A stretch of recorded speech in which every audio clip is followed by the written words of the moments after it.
السلام عليكم، ان شاء الله تكونوا بخير. النهارده هنعرف حاجه مهمه جدا في الاكسل، ازاي نحذف اي بيانات متكرره عندي في شيت الاكسل، سواء البيانات دي في جدول او البيانات دي في عمود لوحدها كده. ازاي امسح البيانات المتكرره؟ مهم جدا جدا تعرف الكلام ده في الاكسل. وارد ان انت يبقى معاك شيت اكسل كبير قوي وشغال عليه وتشك ان انت عملت دبليكيت لبيان معين في الاكسل او كررت بيان معين في الاكسل. ازاي اشيل اي بيانات متكرره في الاكسل؟ طيب انا عندي حالتين. الحاله الاولانيه لو انا عندي جدول، وطبعا ايا يكن الجدول ده كبير قد ايه هي نفس الطريقه. الحاله الثانيه لو انا عندي البيانات دي بره جدول كده وعايز اشيل منها برضو المتكرر. خلينا نروح للحاله الاولانيه. اقف في اي حته في الجدول اللي فيه بيانات متكرره وهتروح قائمه اسمها داتا وتختار حاجه اسمها ريموف دبليكيت. دوس عليها، اوتوماتيك هتلاقيه حدد لك الجدول وفتح نافذه صغيره. النافذه دي فيها اسماء العواميد اللي عندك، واوتوماتيك محطوط علامه صح على كل العواميد. طيب علشان تشيل الدبليكيت او المتكرر، شوف التكرار عندك في انهي عمود. انت على فكره ممكن تسيب الثلاث عواميد معمول لهم علامه صح، ولو قلت اوكي دلوقتي هتلاقيه فهم وعرف. لو تاخدوا بالكم لو انا عملت كنترول زد هتلاقي كان في هنا سامح وكان في محمود وشهد ومريم، دول كانوا متكررين، شالهم بالصف كله وفي نفس الوقت ما اثرش على الجدول اللي جنبه. ولو في جداول او بيانات تحت الجدول ده برضو مش هيأثر عليه. طيب انا ممكن اعمل ايه تاني؟ انا ممكن ادوس على ريموف دبليكيت. انا متاكد ان الدبليكيت عندي في اسم المندوب. لو انا قلت اوكي برضو هيشيل المتكرر من العمود الخاص باسم المندوب، وخلي بالك هيشيل الصف كله مش المندوب بس. الاكسل ذكي جدا، عارف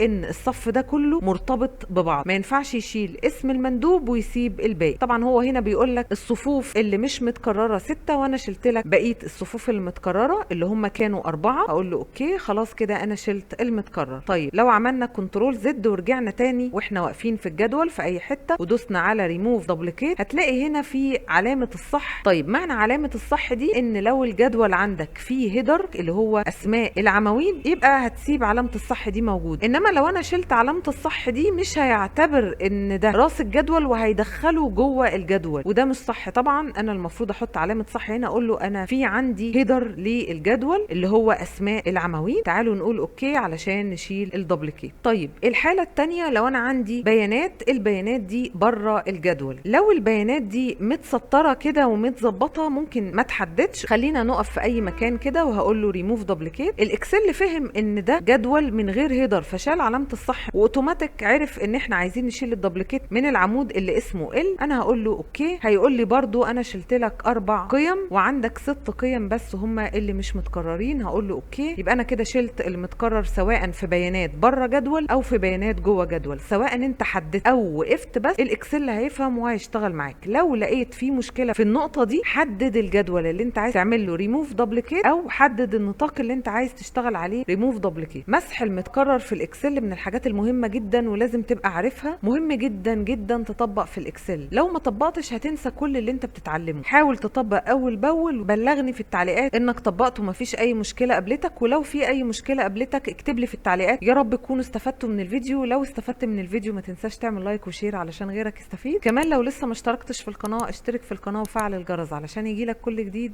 اسيبكم في رعايه الله.